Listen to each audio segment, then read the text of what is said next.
नमस्कार दोस्तों, लक्ष्मी ट्यूटोरियल में आप सभी का स्वागत है। पर्यावरण एवं पारिस्थितिकी से आज कुछ प्रश्नों को फिर मैंने तैयार किया है। चलिए शुरू करते हैं। पहला प्रश्न है, निम्नलिखित में से कौन से कथन एरोसॉल के संदर्भ में सत्य है। एरोसॉल से रिलेटेड कुछ कथन दिए गए हैं, हमें बताना है कि कौन सा सत्य है। 1 माइक्रोन से 10 माइक्रोन तक के सूक्ष्म कणों को एरोसॉल कहा जाता है। ये कह रहा है 1 माइक्रोन से 10 माइक्रोन तक के जो सूक्ष्म कण होते हैं वो एरोसॉल कहलाते हैं। इनका उत्सर्जन कारखानों, ताप विद्युत घरों, स्वचालित वाहनों, कृषि कार्यों से होता है। इनका जो उत्सर्जन होता है कहाँ से होता है? कारखाने, ताप विद्युत घरों से, स्वचालित जो वाहन होते हैं और कृषि कार्यों से होता है। तीसरा है, ये कोलाइडी कण होते हैं जो कि वातावरणीय गैसों में फैले होते हैं। ये प्राकृतिक और मानवजनित दोनों हो सकते हैं। ये कह रहा है ये कण जो होते हैं वो कोलाइडी होते हैं जो कि वातावरणीय गैसों में फैले होते हैं और ये प्राकृतिक और मानवजनित दोनों हो सकते हैं। यह कण ठोस होते हैं, तरल नहीं। ये कह रहा है ये कण जो होते हैं ठोस होते हैं लेकिन तरल नहीं होते, तथा ये वायु में फैले एरोसॉल खतरनाक रेडिएशन को ग्रहण कर लेते हैं। और ये क्या करते हैं, जो वायु में फैले एरोसॉल होते हैं वो क्या करते हैं, खतरनाक रेडिएशन को क्या करते हैं, ग्रहण करते हैं। तो हमें इसमें से सत्य कथन का चयन करना था। पहला, दूसरा, तीसरा सत्य है, चौथा गलत है। क्यों? क्योंकि ये कह रहा है कि ये तरल नहीं होते हैं, केवल ठोस होते हैं। ये तरल और ठोस दोनों होते हैं इनके कण। तो ये जो है चौथा वाला गलत हो गया। बाकी पहला, दूसरा, तीसरा सही है कि 1 माइक्रोन से 10 माइक्रोन तक के सूक्ष्म कणों को एरोसॉल कहा जाता है और इनका स्रोत क्या होता है? कारखाने, ताप विद्युत घर, स्वचालित वाहन, कृषि कार्यों से भी होता है।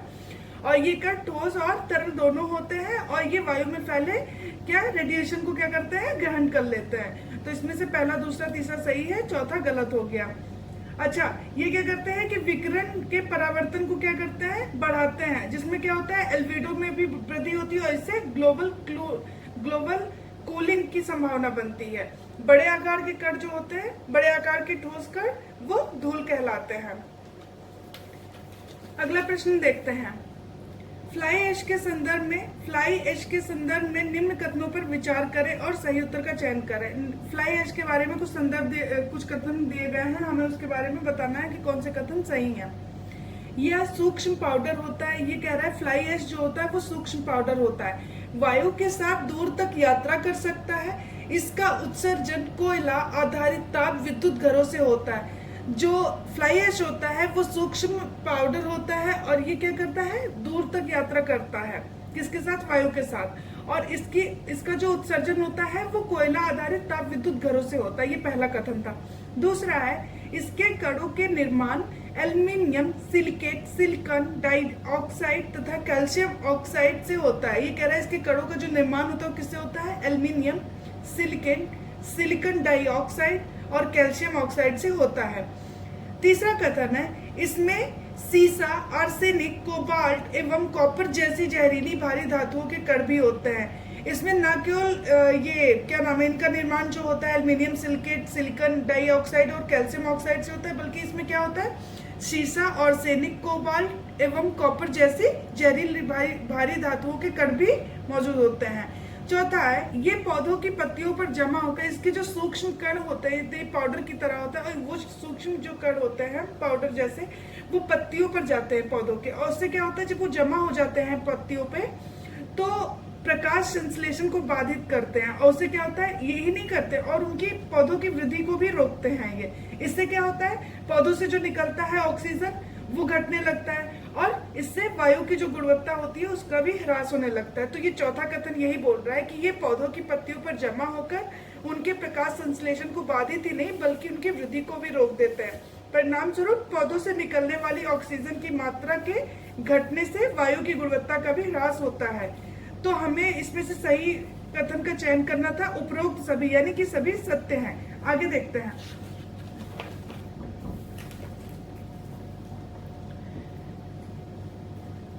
प्राथमिक एवं द्वितीयक प्रदूषकों के बीच अंतर स्पष्ट करिए। कह रहा है प्राथमिक और द्वितीयक प्रदूषक जो होते हैं उनके बीच हमें अंतर स्पष्ट करना है। प्राथमिक प्रदूषक प्रकृति में अपने मूल रूप से रहकर ही प्रदूषण फैलाते हैं। ये कह रहा है कि जो प्राथमिक प्रदूषक होते हैं उनमें कोई चेंजेस नहीं होता, वो अपने मूल रूप में ही रह के प्रदूषण को फैलाते हैं। दूसरा कह रहा है प्राथमिक प्रदूषक की श्रेणी में डीडीटी, प्लास्टिक, कार्बन डाइऑक्साइड और कार्बन मोनोऑक्साइड आते हैं। प्राथमिक प्रदूषक की श्रेणी में कौन आता है? डीडीटी, प्लास्टिक, कार्बन डाइऑक्साइड और कार्बन मोनोऑक्साइड।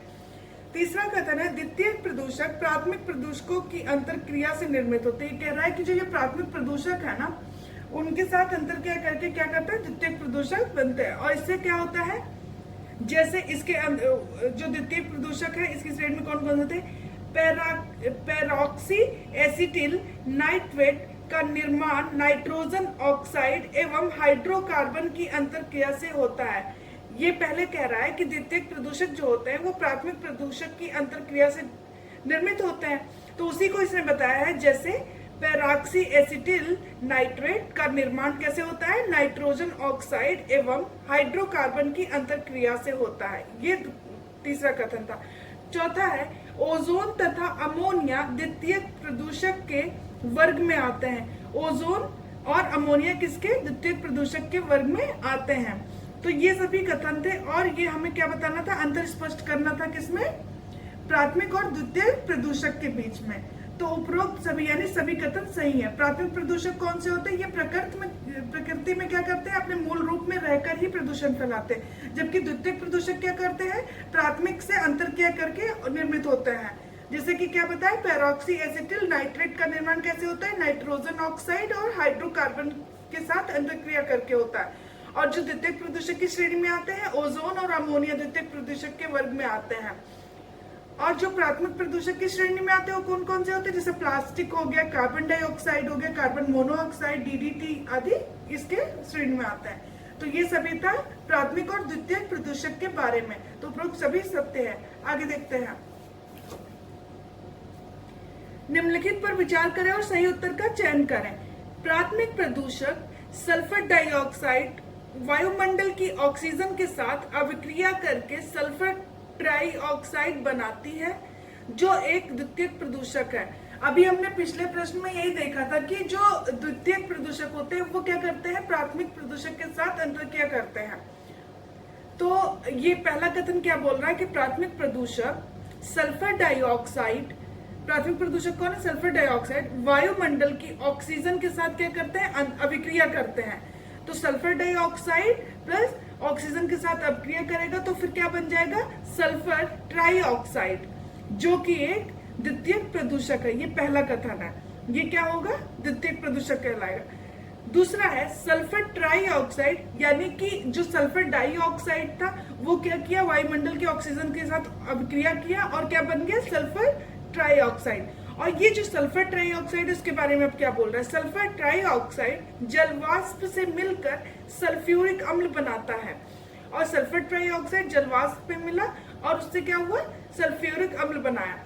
जो अम्ल वर्षा का घटक है यह भी द्वितीय प्रदूषक की श्रेणी में आता है। यानी कि जो एसिड रेन होता है वो किसके उसमें आता है? द्वितीय प्रदूषक की श्रेणी में। तो ये दोनों ही कथन सही है, यानी कि का और का दोनों।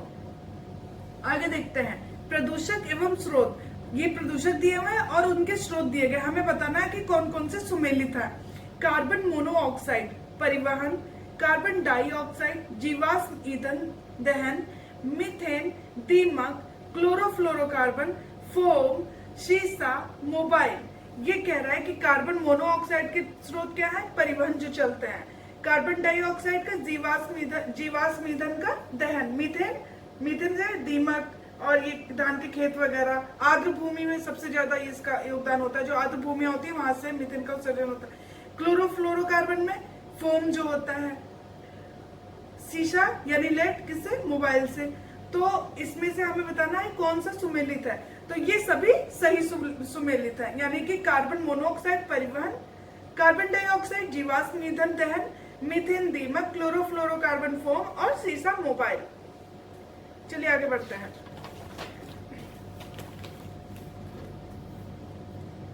असत्य कथन का चयन करें। हमें असत्य कथन का चयन करना है। जैव निम्नीकरण प्रदूषकों में घरेलू कचरा, मल मूत्र, सीवेज आदि अपशिष्ट पदार्थ आते हैं जो कि सूक्ष्म जैविक क्रियाओं द्वारा विघटित नहीं होते हैं। ये कह रहा है कि जैव निम्नीकरण प्रदूषकों में घरेलू कचरा, मलमूत्र, सीवेज आदि अपशिष्ट पदार्थ आते हैं और ये क्या होता है, सूक्ष्म जैविक क्रियाओं द्वारा विघटित नहीं होते। ये पहला कथन था। दूसरा कथन है जैव अनिम्नीकरण प्रदूषक, ये प्रदूषक सूक्ष्म जैविक क्रियाओं द्वारा विघटित नहीं होते हैं। ये पहला भी कह रहा था कि नहीं होते, और दूसरा जो ये जैव अनिम्नीकरण है इसमें भी ये कह रहा है कि नहीं होते विघटित जैव, ये सूक्ष्म जैविक क्रियाओं द्वारा। प्लास्टिक, भारी धातुएं, रेडियो सक्रिय तत्व, शीशा, डीडीटी आदि इस पदार्थ की श्रेणी में आते हैं। ये दूसरा था। तीसरा है जैव अनिम्नीकरण प्रदूषक लंबे समय तक प्रकृति में बने रहते हैं और ये खाद्य श्रृंखलाओं में से गुजरते हुए संचित होते हैं। जब भी कोई प्रदूषक क्या करता है कि लंबे समय तक बना रहता है और क्या करता है कि ये खाद्य श्रृंखलाओं से गुजरते हुए संचित होता है, तो यही जैव आवर्धन भी कहलाता है।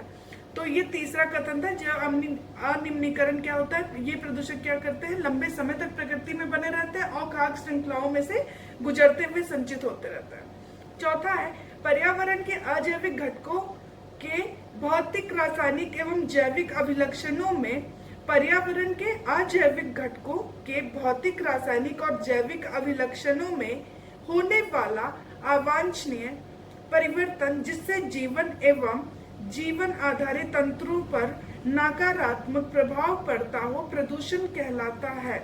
ये चौथा कथन था। हमें इसमें से असत्य कथन का चयन करना था। तो इसमें से असत्य कौन सा है, ये कह रहा है जैव निम्नीकरण प्रदूषक जो कि घरेलू कचरा, मलमूत्र, सीवेज आदि अपशिष्ट पदार्थ आते हैं जो कि सूक्ष्म जैविक क्रियाओं द्वारा विघटित नहीं होते हैं। ये जो घरेलू कचरा और मलमूत्र, सीवेज आदि अपशिष्ट पदार्थ हैं जो कि जैव निम्नीकरण प्रदूषकों की श्रेणी में आते हैं, ये सूक्ष्म जैविक क्रियाओं द्वारा विघटित होते हैं। नहीं का तो सवाल ही नहीं है। तो ये पहला वाला कथन ही गलत हो गया, यानी केवल पहला, बाकी सब सही है। अगला है घरेलू वायु प्रदूषण के स्रोत में सम्मिलित है। ये कह रहा है कि घरेलू वायु प्रदूषण के स्रोत में कौन कौन से सम्मिलित है, हमें इसमें से बताना है। तो घरेलू क्या है, पहला क्या है, वाष्पशील कार्बनिक पदार्थ। ये कह रहा है पहला है वाष्पशील। अच्छा, अब आप एक बात ध्यान रखिए, ये जो वाष्पशील कार्बनिक पदार्थ है इससे होता क्या है, ये जो परफ्यूम होता है, स्प्रे होता है, फर्नीचर पॉलिश होता है, एयर फ्रेशनर होता है, ये सब जो है क्या करते हैं, इसको वाष्पशील कार्बनिक पदार्थ के उत्सर्जन में स्रोत है। ये इसके स्रोत हैं, किसके, वाष्पशील कार्बनिक पदार्थ के। Spray, furniture polish, air freshener और परफ्यूम वगैरह, ये इसके प्रमुख स्रोत हैं। तो ये पहला था वाष्पशील कार्बनिक पदार्थ। दूसरा है तंबाकू। तंबाकू से क्या होता है कि ये जो है इसके धुएं से क्या होता है, हानिकारक रसायन और कैंसरकारी रसायनों की उत्पत्ति होती है और इससे क्या क्या होता है, अस्थमा का रोग भी हो जाता है, ब्रोंकाइटिस जैसे रोग होते हैं। तो ये दूसरा तंबाकू बता रहा है। जैविक प्रदूषक तीसरा बता रहा है। तो जैविक प्रदूषक ये कैसे फैलता है कि जो पौधों के परागकण होते हैं, कीट होते हैं, परजीवी होते हैं, और कवक होते हैं, इनको इसमें सम्मिलित किया जाता है। इससे क्या होता है, एलर्जी वगैरह हो जाती है। तीसरा बोल रहा है रेडान। रेडान क्या है, ये मृदा से प्राकृतिक रूप से निकलने वाली गैस होती है। तो ये क्या करती है, फेफड़े के कैंसर का कारण बनती है। तीसरा बोल रहा है कि फॉर्मेल्डिहाइड। ये क्या कहता है, फॉर्मेल्डिहाइड। ये तीसरा फॉर्मेल्डिहाइड कैसे होता है, ये जो है जो कार्पेट होता है और क्या होता है, तापरोधक फोम होते हैं, उससे उत्पन्न होता है। तो हमें इसमें से बताना है कि घरेलू वायु प्रदूषक के स्रोत में सम्मिलित कौन कौन से हैं। ये उपरोक्त सभी हमने ये बता दिया कि इनका ये कैसे मतलब इनका उत्सर्जन होता है। तो ये चीज तो मैंने बता दी है कि जैसे वाष्पशील के बारे में मैंने क्या बताया, परफ्यूम, स्प्रे वगैरह, फर्नीचर पॉलिश और रूम फ्रेशनर, जो एयर फ्रेशनर वगैरह होता है। तंबाकू मैंने बता दिया कि ये क्या होता है, ये कैंसरकारी होता है, अस्थमा और ब्रोंकाइटिस जैसे रोग होते हैं। जैविक प्रदूषकों में कौन आ जाते हैं, पौधों के परागकण, कीट, परजीवी और जीवाणु को सम्मिलित किया जाता है। रेडान क्या होता है, ये मृदा से प्राकृतिक रूप से निकलने वाली गैस होती है। फॉर्मेल्डिहाइड क्या होता है, ये कार्पेट और तापरोधक फोम आदि से उत्पन्न होते हैं। तो इसका ये तो बता दिया कि कैसे उत्पन्न होता है ये। और ये सभी क्या है, घरेलू वायु प्रदूषक के स्रोत में सम्मिलित है। वाष्पशील कार्बनिक पदार्थ, तंबाकू, जैविक प्रदूषक, रेडान, फॉर्मेल्डिहाइड और ये मतलब ये सभी सम्मिलित है, तो उपरोक्त सभी हो जाएगा। अगला है निम्नलिखित में से सुमेलित नहीं है, विचार करें। इसमें से कौन सा सुमेलित नहीं है? प्रदूषक और रोग। इधर प्रदूषक दिया गया, इधर रोग दिया गया, हमें बताना है कौन सा सुमेलित नहीं है। वाष्पशील कार्बनिक पदार्थ के बारे में मैंने क्या बताया था, कैसे कैसे होता है ये कैसे ये है वाष्पशील कार्बनिक पदार्थ पहला। तो इससे क्या होता है? यकृत में कैसे रोग होता है? इसमें यकृत में।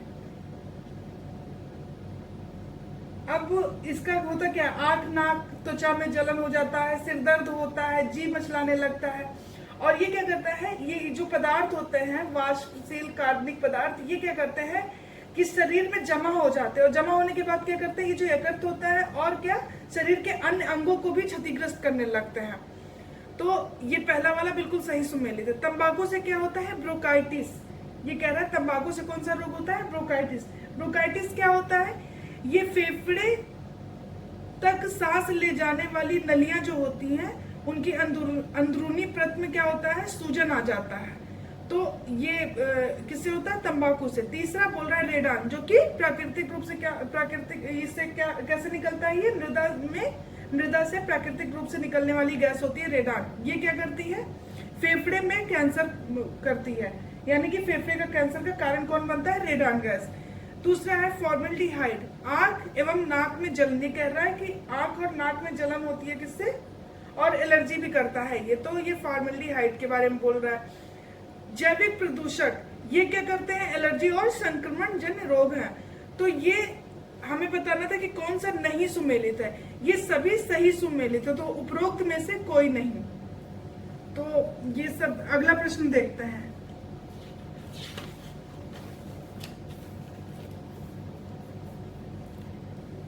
निलंबित कणकीय पदार्थ के संदर्भ में निम्न कथनों पर विचार करिए। कह रहा है निलंबित कणकीय पदार्थ के संदर्भ में निम्न कथनों पर विचार करिए।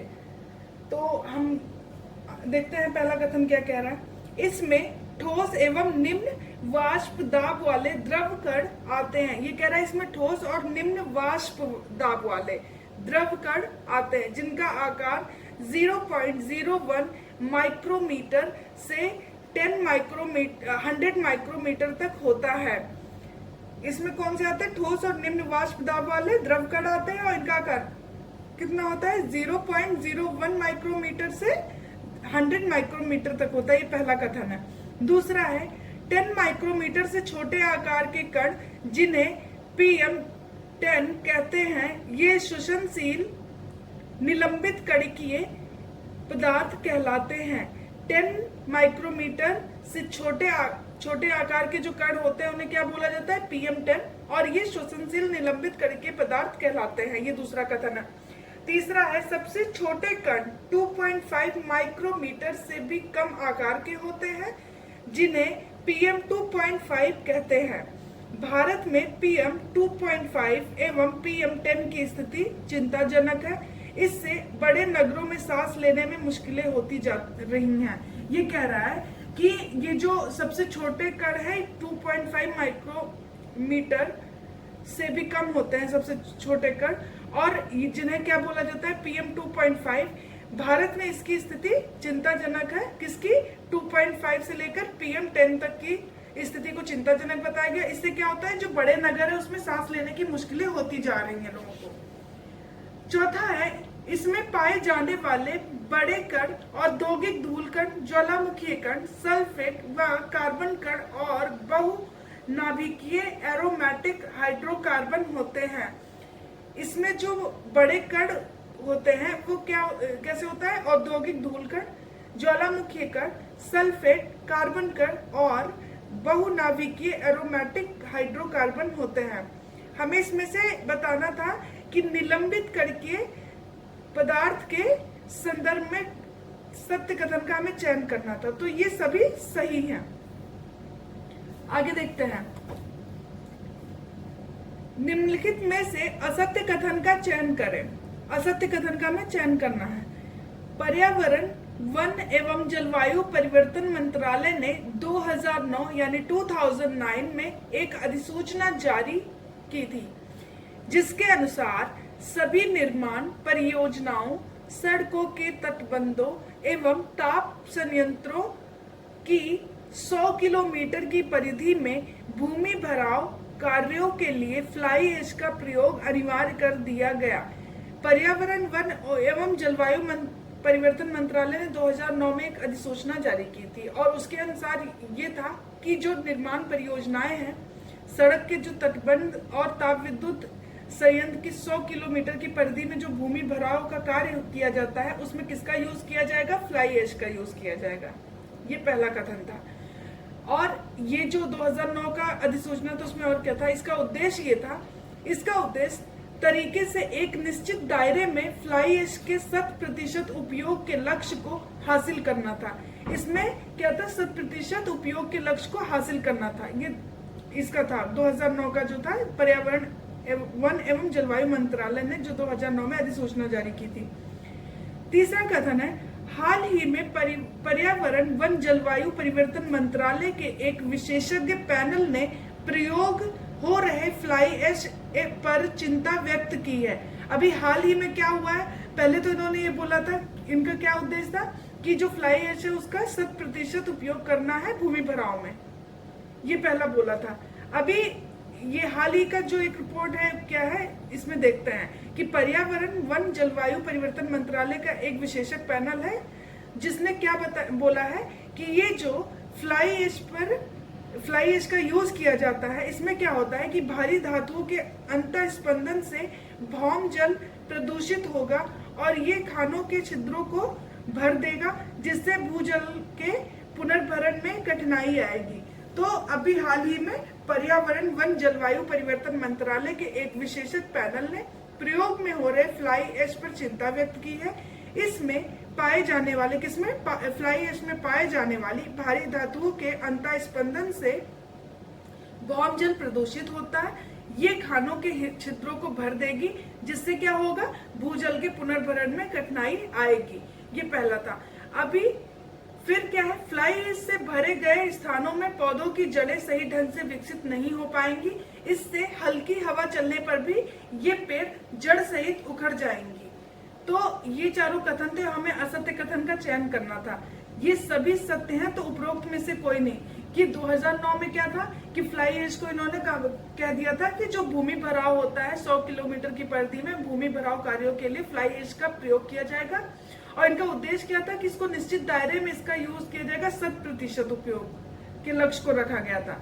लेकिन हाल ही में एक जो विशेषज्ञ पैनल था, किसका? पर्यावरण, वन, जलवायु मंत्रालय का, उसने इसके प्रति चिंता व्यक्त की। उसने ये बोला कि इसका जो यूज किया जाता है, तो फ्लाई ऐश में जो भारी धातुएं पाई जाती है, उनके अंतःस्पंदन से क्या होगा? भौम जल भी प्रदूषित होता है और खानों के छिद्रों को जब ये भर देता है तो भूजल पुनर्भरण में भी कठिनाई आएगी। और इससे क्या होता है कि जिन स्थानों पे ये जो स्थान इससे भरे गए, वहां पे जो पौधों की जड़ें होती है वो विकसित नहीं हो पाएंगी, और जब जड़ विकसित नहीं होगी तो हल्की हवा चलने से भी पेड़ जड़ सहित उखड़ जाएंगी। तो ये सभी कथन सही था, तो उपरोक्त में से कोई भी नहीं है सत्य है। होता क्या है? वैसे जो खेतों में छिड़काव किया जाता है फ्लाई ऐश का, तो ये मृदा की जो जल ग्रहण क्षमता होती है उसको भी बढ़ाता है, जिससे जब जल ग्रहण क्षमता बढ़ेगी तो क्या होगा? फसल पैदावार भी बढ़ जाएगी। और इससे जो फ्लाई ऐश से जो निर्मित ये ईंटें होती हैं वो बहुत ही मजबूत होती है सीमेंट की अपेक्षा, और ये वजनी भी होती हैं। भूमि भराव और खानों के भराव में भी इसका प्रयोग किया जाता है, लेकिन इसका नुकसान क्या है वो इन्होंने बता दिया है। तो ये था फ्लाई ऐश के बारे में। चलिए आगे बढ़ते हैं।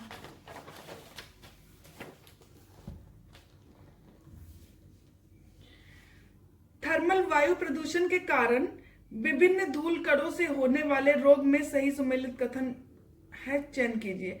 थर्मल वायु प्रदूषण के कारण जो धूल कण से होने वाले जो रोग है, हमें बताना है कौन से सुमेलित है। कपास की डस्ट यानी कॉटनस से कौन से होते हैं? बिसिनोसिस।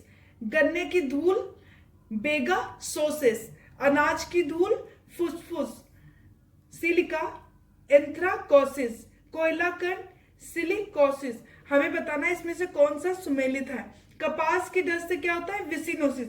विसिनोसिस क्या होता है? फेफड़ों की बीमारी होती है। इससे क्या होता है? भांग और ये जो कपास के कण होते हैं, और इसे क्या होता है? ये व्यावसायिक अस्थमा का एक रूप है। और ये फेफड़ों की बीमारी होती है विसिनोसिस, जिससे किससे होती है, कॉटन के डस्ट से होती है। दूसरा क्या है, गन्ने के धूल यानी बेगासोसिस। गन्ने के धूल से जो ये बेगासोसिस जो होता है, ये क्या होता है, इसे थर्मोमैक्टिनोमाइसिस जीवाणु संक्रमण है, और इससे क्या होता है, सांस फूलना, खांसी और हल्का बुखार होना, ये इसके लक्षण होते हैं बेगासोसिस के, जो किससे होता है कि गन्ने की धूल से होता है। तीसरा है अनाज की धूल। अनाज की धूल यानी फुसफुस। सिलिका से एंथ्राकोसिस नहीं होता है, सिलिका से सिलिकोसिस होता है। और सिलिकोसिस क्या होता है, इसका लाइलाज बीमारी। इसमें क्या होता है, धूल में मौजूद सिलिका कणों को क्या करता है, अंतःशोषण करने के बाद इसका ये हो जाता है, बीमारी होती है सिलिकाकोसिस। तो ये सिलिका से होता है। कोयला कण से क्या होता है, एंथ्राकोसिस। एंथ्राकोसिस में क्या होता है, कोयले के कण से उत्पन्न होता है ये एंथ्राकोसिस। तो ये दोनों सुमेलित नहीं है, बाकी 1, 2, 3 ये सही सुमेलित है। यानी कपास की डस्ट से क्या होता है, विसिनोसिस, गन्ने की धूल से बेगासोसिस, अनाज की धूल से फुसफुस, सिलिका एंथ्राकोसिस और सिलिका सिलिकोसिस और कोयला एंथ्राकोसिस। तो ये दोनों एक दूसरे के अपोजिट लिखे हुए हैं, बाकी तीनों सुमेलित हैं। आगे देखते हैं। इनहेल्ड एंथ्रेक्स के बारे में निम्नलिखित कथनों पर सही कथन, निम्नलिखित में से सही कथन का चयन करिए। कह रहा है इनहेल्ड एंथ्रेक्स के बारे में निम्नलिखित में से सही कथन का, कुछ कथन दिए गए हैं, हमें बताना है कि इनहेल्ड एंथ्रेक्स के बारे में कौन से कथन सही हैं। ये एक संक्रामक रोग है जो एक जीवाणु से होता है तथा मुख्य रूप से पशुओं को प्रभावित करता है। ये एक संक्रामक रोग है, क्या, इनहेल्ड एंथ्रेक्स, जो कि एक जीवाणु होता है और ये मुख्य रूप से पशुओं को प्रभावित करता है। इस जीवाणु को बेसिलस एंथ्रेसिस कहा जाता है। ये कह रहा है इस जीवाणु को क्या बोला जाता है, बेसिलस एंथ्रेसिस कहा जाता है तथा यह मनुष्य को त्वचा, फेफड़ों और मुंह के माध्यम से होता है। मनुष्यों में कैसे फैलता है कि मनुष्य या तो उससे बनाए गए प्रोडक्ट या फिर उन पशुओं के उसमें कांटेक्ट में जाते हैं तो उनको वो संक्रमित हो जाते हैं उससे। तीसरा है यह रोग पशुओं के माध्यम से मनुष्यों को प्रभावित करता है। बिल्कुल, ये क्या करता है, पशुओं के माध्यम से मनुष्यों को भी प्रभावित करता है। यह संक्रमण मुख्य रूप से शरीर के बाकी हिस्सों में फैलने से पहले लिम्फ नोड्स में शुरू होता है। लिम्फ नोड्स यानी कि जो लसिका ग्रंथि होती है उसमें क्या करता है, ये सूजन कर देता है। तो ये चारों कथन थे इनहेल्ड एंथ्रेक्स के बारे में और ये सभी कथन सही थे, यानी कि उपरोक्त सभी। ये एक संक्रामक रोग है जो एक जीवाणु से होता है और उस जीवाणु का नाम क्या है, बेसिलस एंथ्रेसिस। बेसिलस एंथ्रेसिस इसका नाम है। ये मनुष्य को त्वचा, फेफड़ा और मुंह के माध्यम से होता है और ये पशुओं के माध्यम से मनुष्यों में फैलता है। यह संक्रमण मुख्य रूप से किसमें सबसे पहले फैलता है, पूरे शरीर में फैलने से पहले लिम्फ नोड्स में फैलता है। तो ये सभी कथन थे इनहेल्ड एंथ्रेक्स के बारे में और ये सभी कथन सत्य हैं। National electric mobility mission plan NEMMP के संदर्भ में निम्नलिखित कथनों पर विचार करें। National electric mobility mission plan, हमें इसके बारे में बताना है कि कौन कौन से कथन सही हैं। पर्यावरणीय, हितैषी एवं उच्च क्षमता वाले हाइब्रिड और इलेक्ट्रिक वाहनों का निर्माण करना इसका मुख्य उद्देश्य है। इसका उद्देश्य क्या है national electric mobility mission plan का, ये पर्यावरण हितैषी और उच्च क्षमता वाले हाइब्रिड और इलेक्ट्रॉनिक वाहनों का निर्माण करना इसका मुख्य उद्देश्य है। वर्ष 2020 तक 1.5% कार्बन उत्सर्जन को कमी लाना, यानी कि इसका एक और लक्ष्य है कि ये ऐसा करके, यानी पर्यावरण हितैषी और उच्च क्षमता वाले हाइब्रिड इलेक्ट्रॉनिक वाहनों का निर्माण करेगा और इसका उद्देश्य क्या होगा कि 2020 तक 1.5 कार्बन डाइऑक्साइड उत्सर्जन में कमी लाना। ये दोनों ही कथन सही है। किससे रिलेटेड था ये, national electric mobility mission plan यानी NEMMP। आगे देखते हैं। सफर के संदर्भ में निम्नलिखित कथनों पर विचार करें और सही उत्तर का चयन करें। सफर के बारे में हमें बताना, इसे संक्षेप में बोलते क्या है, system of air quality and weather forecasting and research. चलिए इसके बारे में देखते हैं। भारत में वायु गुणवत्ता की जांच करने वाली पहली मोबाइल ऐप सेवा है। ये भारत में वायु गुणवत्ता की जांच करने वाली पहली मोबाइल ऐप सेवा है, ये पहला कथन है। दूसरा है, इसमें Indian institute of tropical metrology Pune द्वारा तैयार किया गया। कह रहा है इसे तैयार किसने किया है कि Indian institute of tropical metrology Pune द्वारा तैयार किया गया है।